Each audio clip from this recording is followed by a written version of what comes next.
करुण कृपा है सरस्वती माता अही तो छिए मैया विद्या के दाता। करुण कृपा है सरस्वती माता अही तो छिए मैया विद्या के दाता। लगल छै सुनु है मैया गलब नहीं उदास है। हमारा मधुबनी वाली जान के कदी हबिना वाली पास है। फेरी द मैया एक बेर नजरिया तोरे पछई विश्वास है।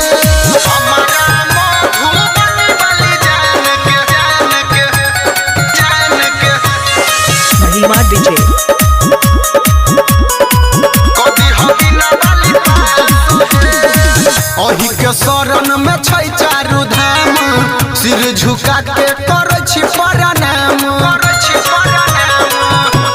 हे बिना वाली अही के शरण में छै चारू धाम सिर झुका के करै छी प्रणाम।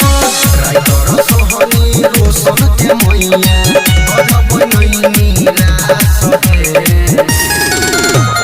हमारा मधुबनी वाली जान के कदी हबिना वाली पास है। फेरी द मैया